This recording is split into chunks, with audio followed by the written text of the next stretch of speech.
하나님의 말씀 구약 출애굽기 14장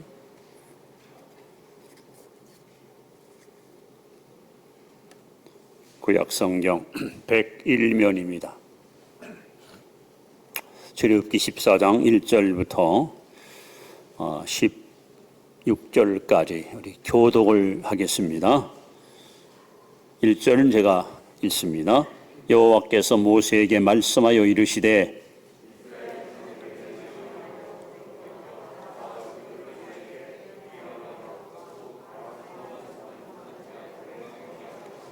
바로가 이스라엘 자손에 대하여 말하기를 그들이 그 땅에서 멀리 떠나 광야에 갇힌 바 되었다 하리라.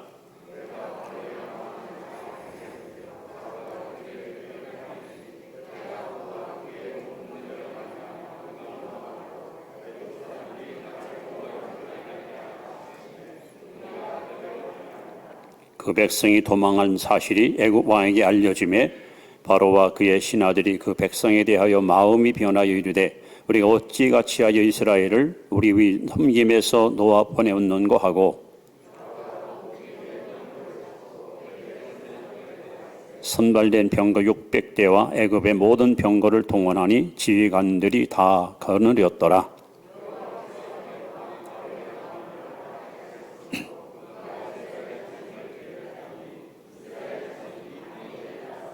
애굽 사람들과 바로의 말들, 병거들과 그 마병과 그 군대가 그들의 뒤를 따라 바알스본 맞은편 비하하롯 편곁 해변 그들의 장막 침대에 미치니라.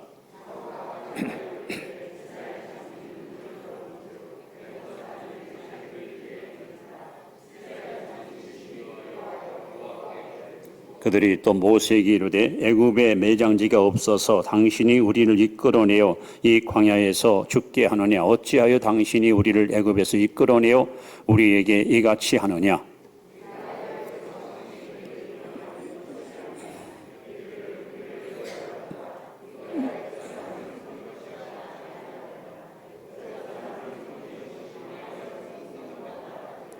모세가 백성에게 이르되 너희는 두려워하지 말고 가만히 서서 여호와께서 오늘 너희를 위하여 행하시는 구원을 보라. 너희가 오늘 본 애굽 사람을 영원히 다시 보지 아니하리라.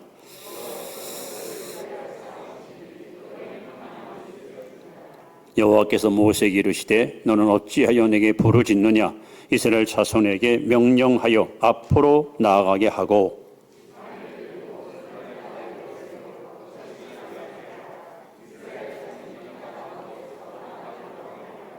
아멘.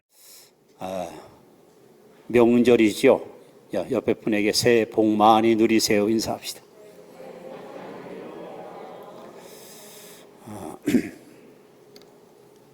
1년이 넘는 기간 동안 코로나19 속에 살다 보니까 사자성어가 자꾸 제 마음속에 떠나질 않습니다. 아마 가장 적합한 사자성어 아닌가 생각이 드는데 사면초가라는 사면초가. 적에게 둘러싸이는 상태, 이러지도 저러지도 못하는 그런 상태. 그야말로 어쩔 수 없는 절박한 상황에 처했을 때 사면초가라는 사자성어를 우리가 인용하게 됩니다. 오늘의 우리의 모습이 이 모습이 아닌가 이런 생각을 가져보게 됩니다. 여러분 인생을 살다 보면 이 사면초가에 처할 때가 참 많습니다.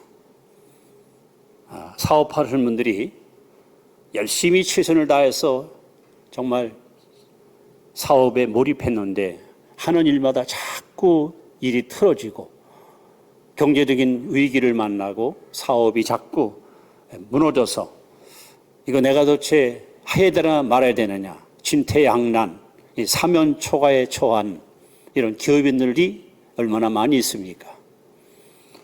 또 원치 않은 질병, 이 건강에 이상한 징후가 나타나서 병원에선 수술을 받으라. 도저히 자신감이 없고 또 병원에 안 가자니 이대로 죽을까 봐 두려움도 찾아오고 이런 건강상의 사면초가를 우리는 만날 수도 있습니다. 또 집안에 원하지 않는 우환이 자꾸 찾아와서 가족들 간에 서로 원망과 불평이 쌓이고 당신 때문에, 너 때문에 남을 탓하다 보니까 화평도 깨지고 화목도 무너지는 사면초가에 처한 가족들도 없지 않아 있습니다. 또 이 인간관계 속에서 이 대인관계가 자꾸 틀어지고 적이 자꾸 생기고 나를 반대하는 세력들이 자꾸 커지면서 사람을 대하기가 두렵고 대인 기피증이 찾아오는 이런 사면초가도 우리는 만날 수 있습니다. 더 심각한 것은 신앙생활 하면서 영적으로 기도가 안 돼요. 믿음이 자라질 않아요. 심령이 변화가 없어요. 교회와 예배드려도 마음에 감동이 없고 성령의 임재를 경험하지 못한 채 너무나도 영적으로 지쳐있고 이래도 내가 교회에 다녀야 될까? 예수 믿어야 될까? 영적인 사면초가에 처해 있는 사람들도 없잖아 있습니다. 오늘 본문에 보시면 이스라엘 민족이 바로 이러한 처지에 처한 것을 보게 됩니다. 자, 3절에 보시면 이렇게 말씀합니다. 바로가 이스라엘 자손에 대하여 말하기를 그들이 그 땅에서 멀리 떠나 광야에 갇힌 바 되었다. 광야에 갇혀버렸어. 앞으로도 뒤로도 갈 수가 없고 좌우로도 갈 수가 없고 지금 이스라엘 민족은 사면초가에 처해 있는 모습이 성경에 소개되고 있습니다. 사실 하나님은 430년 동안 지긋지긋한 노예 생활에서 당신의 민족을 해방시키고 자유를 주시고 약속의 땅으로 그들을 인도하시고 계십니다. 그런데 하나님은 지름길이 있어요. 빠르면 2주, 조금 늦으면 한 달이면 갈 수 있는 왕의 대로라는 가나안 땅 지름길이 있어요. 13장 17절에 보시면 바로가 백성을 보낸 후에 블레셋 사람의 땅의 길은 가까울지라도 가까운 길이 있어요. 근데 하나님이 굳이 가까운 길, 편한 길을 가게 하지 아니하시고 먼 길로, 홍해길로, 광야길로 그들의 방향을 하나님이 틀어버렸습니다. 왜 그러실까요? 물론 이유는 있습니다. 13장 17절에 보시면 아직 전쟁을 한 번도 경험하지 못했던 이스라엘 민족이 블레셋과 맞닥뜨려서 전쟁이 나면 애굽으로 다시 노예로 돌아갈까 봐 하나님은 그들을 끝까지 보호하고 지키실 목적으로 광야길로 그들을 인도하셨습니다. 여러분, 이스라엘 백성들은 해방이다, 자유다 하고 마음껏 행복을 노래하면서 엑소더스의 영광을 그들은 경험했는데 왜 하나님은 평탄한 길, 순탄한 길로 그들을 이끌지 아니하시고 험난한 광야길로 그들이 지금 머무는 곳은요 앞에는 홍해바다고 뒤에는 외국 군대가 추적하고 있고 좌우는 절벽으로 꽉 막혀있는 그야말로 사면초가, 다른 말로 말하면 진퇴양난, 풍전등화 위기를 저들은 지금 만나고 있습니다. 왜 하나님은 하나님이 사랑하는 백성들에게 이런 시련을 주실까요? 내가 무슨 의도적으로 죄진 것도 아니고 하나님의 뜻을 거스린 것도 없는데 왜 내게, 내 가정에, 내 사업에, 내 육체에, 내 삶 속에 이런 사면초가의 위기와 시련이 찾아올까? 우리는 먼 앞을 내다보는 안목이 부족하기 때문에 당장 눈앞에 있는 급급한 일만을 바라보다 보면 당연스럽게 하나님을 의심하게 되고 나도 모르게 원망이 흘러나오는 불신앙적인 삶을 살아갈 수가 있습니다. 우리가 이런 사면초가의 위기를 만날 때 과연 돌파구는 뭘까? 비상구는 어디 있을까? 어쩌면 이런 이 위기를 돌파하고 하나님 앞에 승리의 삶을 살 수 있을까? 오늘 이 본문을 통해서 혹 사면초가라는 위기에 빠진 여러분들이 있다면 한번 따라합시다. 문제가 있으면 해답은 있다. 해답이 없는 것은 문제가 아니다.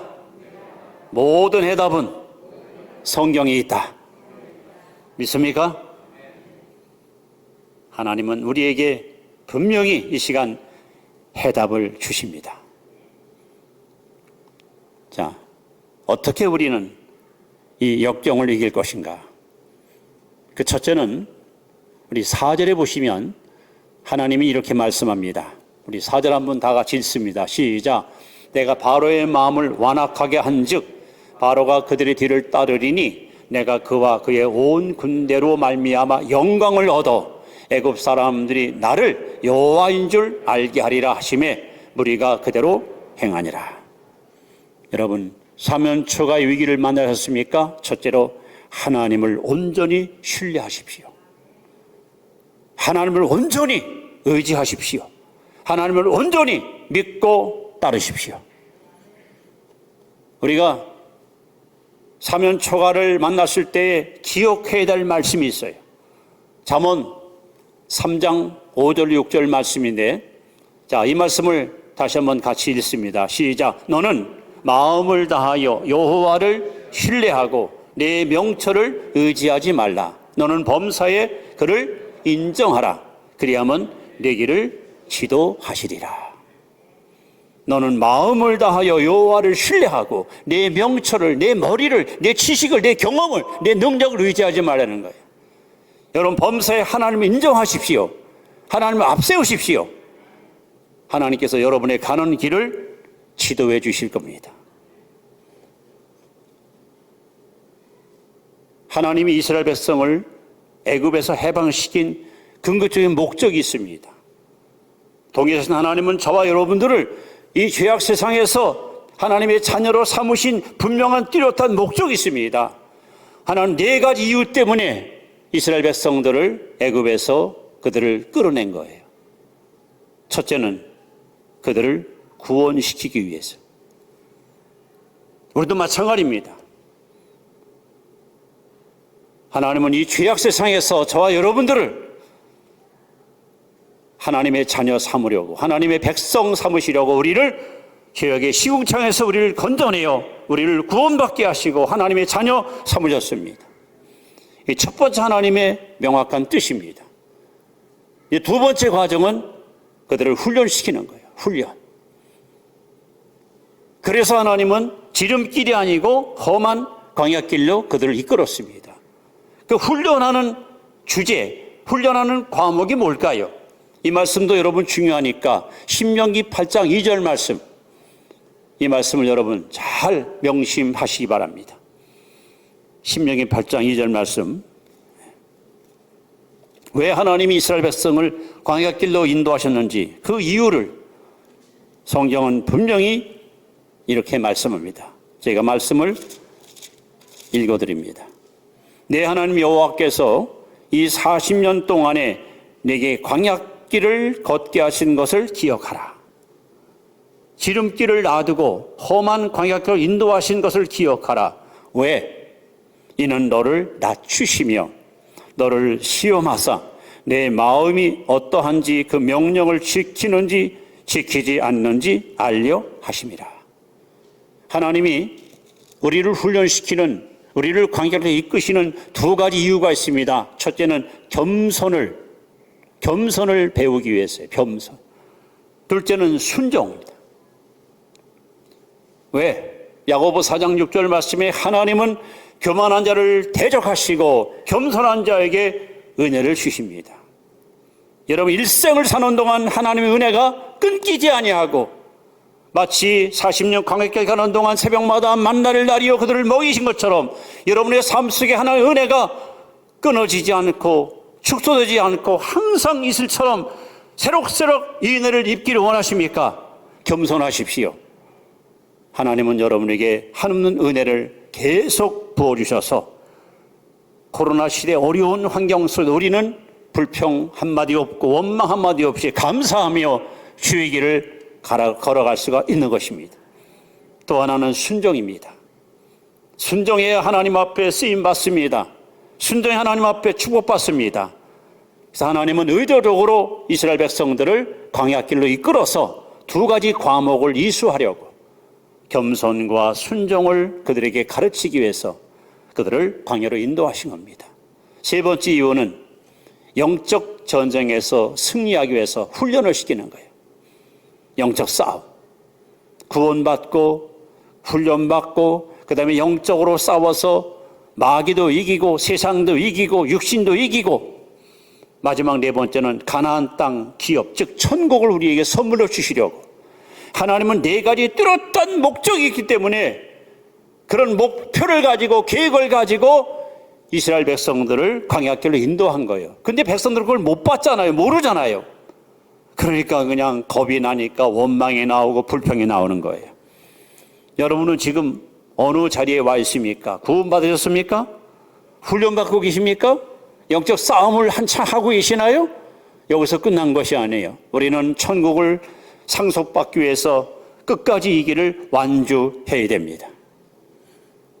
그래서 하나님은 이 겸손과 순종이라는 두 과목을 필수 과목으로 이수시키기 위해서 저와 여러분들을 이렇게 삼원 초가에 처하게 하시고 광야길로 우리를 이끌어 가시는 것입니다.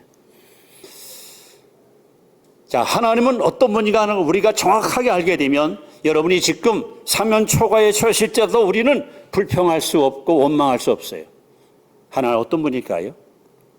로마서 8장 28절에 하나님을 사랑하는 자, 곧 그 뜻대로 부르심을 입은 자들에게는 모든 것이 합력하여 선을 이루시느니라. 낮과 밤이 교체되고 추위와 더위가 교체되면서 모든 역사의 흐름이 흘러가는 것처럼 하나님은 저와 여러분에게 때로는 삶의 시련도 주시지만 기쁨도 주시고 행복도 있지만 불안도 주시고 이 모든 것이 어우러져서 여러분을 성숙한 예수 닮은 사람으로 우리를 이끌어 가시는 이 하나님의 섭리를 여러분 의심 없이 믿으시기 바랍니다. 뿐만 아니라 로마서 8장 32절에 보시면 그 아들을 아끼지 아니하시고 우리를 위해서 내어주시니까 어찌 그 아들과 함께 모든 것을 주시지 아니하시겠느냐. 하나님은 하나밖에 없는 독생자 예수 그리스도를 아끼지 않고 우리를 위해서 내주셨습니다. 그 하나님이 무엇이 아까워서 여러분의 기도를 응답하지 않으며 여러분의 소원을 들어주지 않겠습니까? 이 하나님의 신실하심과 이 하나님의 거짓 없는 성실성을 믿으신다면 여러분 사면초가의 위기에 처했을 때라도 절대 낙심하거나 하나님을 원망하지 마시고 범사에 감사하십시오.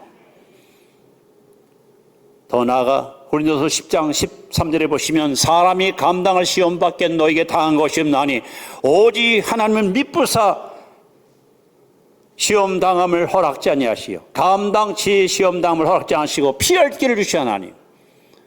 자, 합력해 선을 주시고 모든 것을 은사로 주시고 피할 길을 열어주신 하나님, 이분이 바로 나의 아버지, 우리의 하나님이십니다. 여러분, 이 하나님을 온전히 신뢰하십시오. 이 하나님을 온전히 의지하십시오. 지금 여러분이 개인적으로, 가정적으로, 사업적으로, 신체적으로 혹은 신앙적으로 사면초가에 서실지라도 절대 환경을 바라보거나 상황을 바라보지 말고 믿음의 주 온전케 하시는 예수님을 바라보고 그분을 신뢰할 때 하나님께서 여러분의 믿음을 기이 여기시고 슬픔이 변하여 기쁨이 되고 탄식이 변해서 찬양이 되도록 우리를 이끌어 주실 것입니다. 자, 사면초가의 위기를 만날 때 두 번째 우리가 해야 할 것은 여러분 두려워하지 말아야 됩니다. 10절에 보시면 바로가 가까이 올 때 이스라엘 자손이 눈을 들어본 즉 애굽 사람들이 자기들 뒤에 이른지나 이스라엘 자손이 심히 두려워하여 여호와께 부르짖고 심히 두려워했다. 여러분 코로나 때문에 겁이 나십니까? 혹시 식구들 중에 전염되지 않을까 봐 여러분 두렵습니까? 또는 어떤 질병 때문에 지금 어려움을 겪고 있습니까? 이러다가 나 죽는 거 아닌가 하고 불안하십니까? 사업 때문에, 집안의 우환 때문에, 자녀들의 장래 때문에, 영적인 여러 가지 역경 때문에 여러분 두려우십니까? 도대체 두려움의 정체가 뭡니까? 왜 두려움이 나를 이렇게 괴롭히고 힘들게 할까요? 여러분 성경을 보시면 이스라엘 백성들이 삶의 시선을 어디에다가 향하느냐에 따라서 완전히 상황이 바뀝니다. 그들이 하나님을 바라볼 때는 8절에 보면 이렇게 써 있습니다. 이스라엘 자손이 담대히 나아갔습니다. 하나님을 바라볼 때는 두려움이 없었어요. 용기 백배, 자신만만, 담대히 앞으로 나아갔습니다.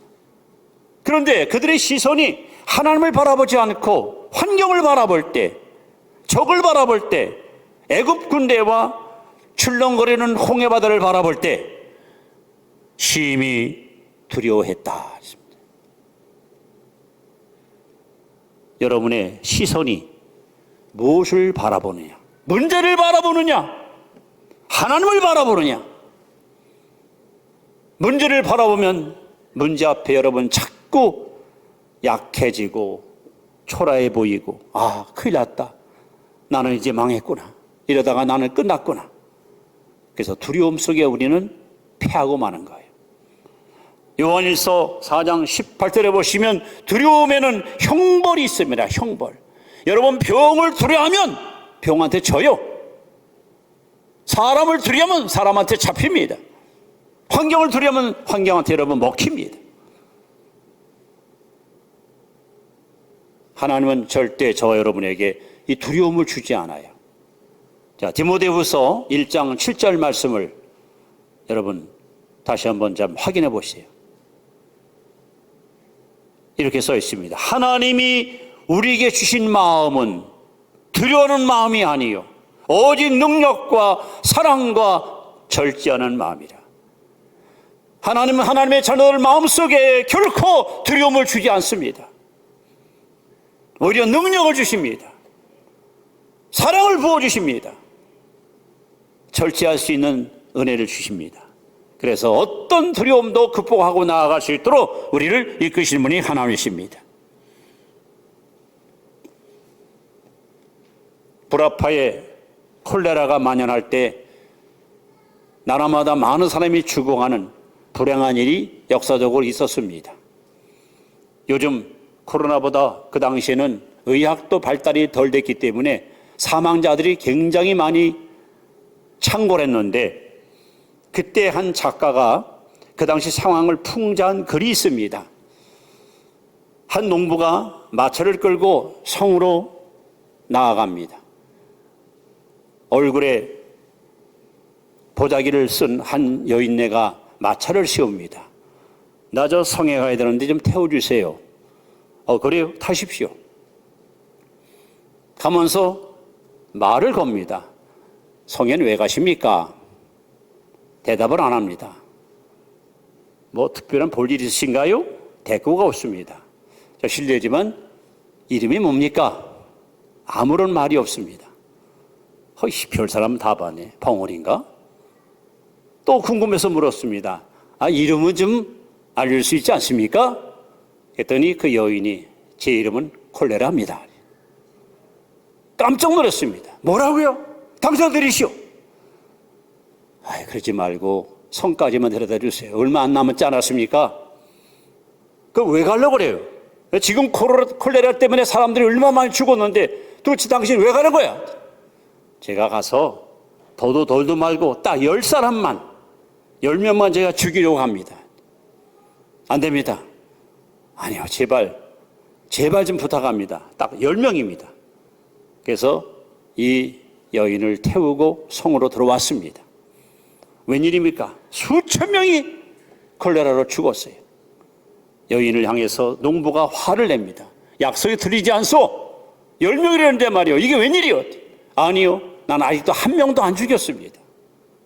그럼 저들이 왜 죽었습니까? 제가 온다는 소문을 듣고 겁이 났어. 두려워서 저들은 저렇게 죽은 겁니다. 여러분, 하나님은 저 여러분에게 절대 두려움을 주지 않습니다. 여호수아 1장 9절에 마음을 강하게 하고 담대히 하라. 두려워 말며 놀라지 말라. 내가 어디로 가든지 내 하나님 나 여호와가 너와 함께 하노니라. 이사야 41장 10절에 두려워 말라. 내가 너와 함께 함이니라. 놀라지 말라. 나는 너의 하나님이 됨이니라. 내가 너를 도와주리라. 참으로 너를 굳세게 하리라. 참으로 나의 의로운 오른손으로 너를 붙들어 주리라. 히브리 10장 35절에 너의 담대함을 버리지 말라. 이것이 큰 상을 얻느니라. 여러분 두려워하지 마십시오. 병 두려워하지 마세요. 환경 두려워하지 마세요. 하나님이 함께 하시잖아요. 하나님 우리를 인도하시잖아요. 인디언들이 아이들을 용기 또 담력 있는 아들로 키우기 위해서 이제 12살쯤 되면은 캄캄한 밤중에 아이를 데리고 밀림으로 들어가 너 오늘 이 밤 혼자 어둠과 싸워야 된다. 짐승이 너에게 달려올 수도 있어. 뱀에 물릴 수도 있고 그러나 너 이거 이겨야 돼. 네가 이겨야 너는 진정한 용사, 튼튼하고 용맹스러운 좋은 아들이 될 수 있다. 그리고 나는 이제 갈 테니까 한밤 열심히 잘 이기고 내일 아침에 보자. 여러분 생각을 해보세요. 그 깊은 밀림 속에 여기저기서 짐승 울음소리가 들립니다. 무슨 소리만 의산이 지나가도 막 소름이 쫙 끼치고 그냥 사람이 긴장이 됩니다.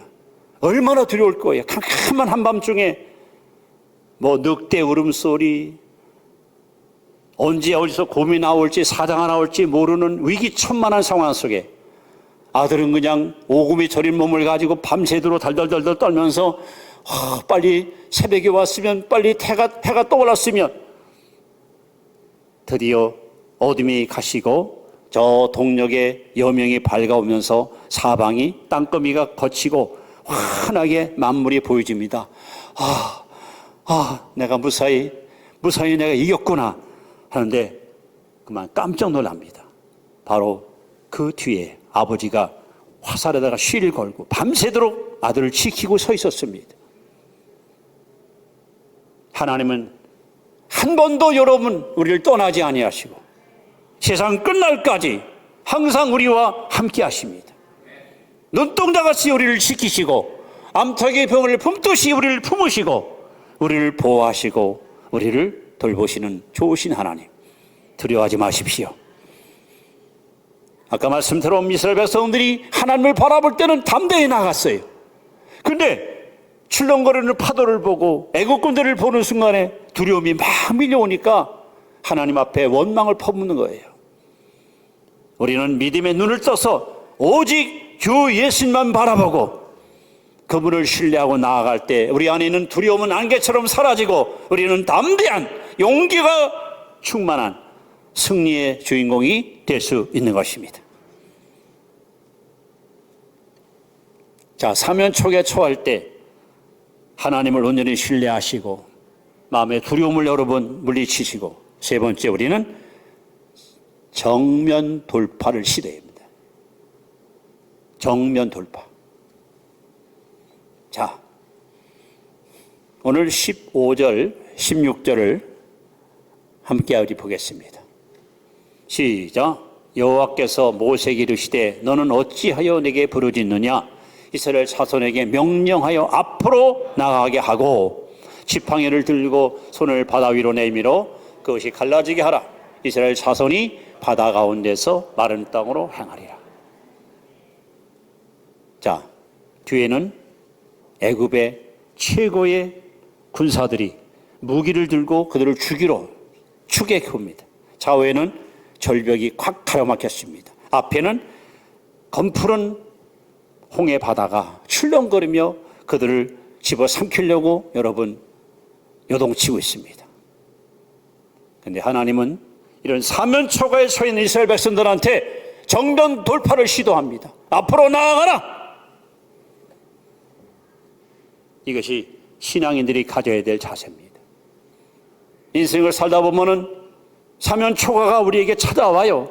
그때 사람들이 반응이 세 가지로 나타납니다. 첫째는 도피하는 거예요. 도피. 여기 있다간 안 되겠다. 도망가자. 이민 가자. 한국에서 못 살겠다. 이 직장 못 다니겠다. 사표 내자. 이 피날 못 살겠다. 이혼하자. 이 교회 못 다니겠다. 다른 교회 가자. 도피하는 거예요. 두 번째 반응은 부인하는 겁니다. 그럴 리가 없어. 내가 왜 실수해? 내가 왜 실패해? 나는 이제까지 실패한 적이 없어.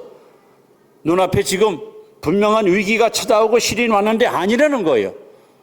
그러나 이것은 성도들의 자세가 아닙니다. 도피도 하지 마시고 부인도 하지 마시고 여러분 정면 돌파하십시오. 전진하십시오. 도전하십시오. 모험하십시오. 주님을 의지하고 앞으로 나아가십시오. 하나님은 오늘 정면 돌파를 시도하라고 4가지를 하나님 제시합니다. 해결의 열쇠를. 자, 13절부터 첫째는 모세가 백성이 이르되 너희는 두려워하지 말고 가만히 서서 여호와께서 오늘 너희를 위하여 행하시는 구원을 보라. 첫째는 하나님이 행하시는 구원을 보라. 너를 가만히 있어. 하나님이 하실 거야. 왜 내가 힘써? 왜 내가 해먹고 있어? 하나님이 네 아버지잖아. 하나님 너희 목자시잖아. 너를 인도하시는 너희 구원자시잖아. 그분이 앞서가시면서 다 예배해 놓으시고 너를 이끌어가는데 왜 네가 모든 짐을 짊어지고 홀로 고민하고 잠 못 이루고 스트레스 받고 있냐 이거예요. 여러분, 하나님은 우리를 향해서 말씀합니다. 내가 너희를 위해서 행하는 구원을 보라.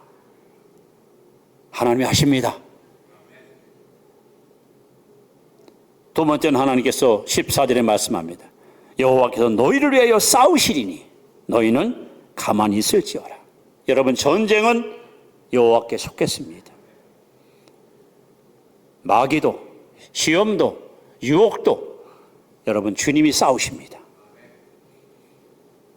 다윗이 골리앗과 싸울 때 너는 창과 검을 가지고 내게 나아오거니와 나는 만군의 여호와의 이름으로 내게 나왔다. 여러분, 예수 이름으로 나아갈 때 승리는 내 것이 될 것입니다. 세 번째는 여기 15절에 앞으로 나아가라. 하나님, 지금 눈앞에 수백 미터 되는 푸른 파도가 출렁거리는데 아무 소리 말라. 앞으로 나아가라. 시도하라. 돌파하라. 전진하라. 모험하라. 하나님은 명령하십니다. 여러분, 돌아보지 마십시오. 치우치지 마십시오. 우리 그리스도인들은 오직 부름의 상을 쫓아 표대를 향하여 암만하게 나아가는 이것이 바로 신앙인의 자세입니다. 그리고 마지막 16절에 지팡이를 들고 손을 바다 위로 내밀어 그것을 갈라지게 하라. 하나님의 방법은 참으로 희한합니다. 그래서 하나님은 마가복음 10장 27절에 사람이 할 수 없는 것을 따라합시다. 하나님은 다 하실 수 있느니라. 믿습니까? 사람이 할 수 없는 것을 하나님은 다 할 수 있어요. 저는 하나님을 믿습니다. 지금도 우리와 함께 하십니다. 여러분이 갖고 있는 문제가 뭐예요? 무엇 때문에 고민하십니까? 왜 위기에 처해 있고 사면 초과해서 여러분 허우적거립니까? 하나님이 하실 거예요. 하나님을 신뢰하십시오. 하나님은 다 할 수 있습니다. 이 시간도 여러분, 이 자리에 기적은 일어납니다. 역사가 일어납니다. 하나님을 신뢰하시기 바랍니다. 우리 하나님은 로마서 8장 30절에 이 모든 일에 우리를 사랑하시는 이로 말미암아 다시 한번 따라합시다. 우리가 넉넉히 이기느니라. 하나님은 저와 여러분에게 넉넉한 이김을 주십니다. 겨우 이기는 게 아니에요. 넉넉한 이김을 하나님이 주십니다. 그래서 사도 요한은 요한일서 5장 4절에 세상을 이김은 이것이니 우리의 믿음이니라. 저와 여러분들은 세상을 이길 수 있는 믿음을 하나님께로부터 선물로 부여받았습니다. 믿는 자에게는 능치 못하심이 없습니다. 내 믿음대로 될지어다. 하나님 이 시간도 여러분 믿음을 따라서 역사하십니다. 이제 결론을 고린도후서 4장 8절 10절 말씀을 소개하면서 마무리하려고 합니다. 하나님의 약속의 말씀입니다. 우리 다 같이 크게 읽습니다. 시작. 우리가 사방으로 의욕삼을 당하여도 쌓이지 아니하며 답답한 일을 당하여도 낙심하지 아니하며 박해를 받아도 버림받지 아니하며 거꾸로 됨을 당하여도 망하지 아니하고 우리가 항상 예수의 죽음을 몸에 짊어짐은 예수의 생명이 또한 우리 몸에 나타나게 함이라. 믿습니까? 사방으로 우유쌈을 더 쌓이지 않습니다. 답답한 일을 당해도 망하지 않습니다. 왜? 하나님이 우리를 지키시기에.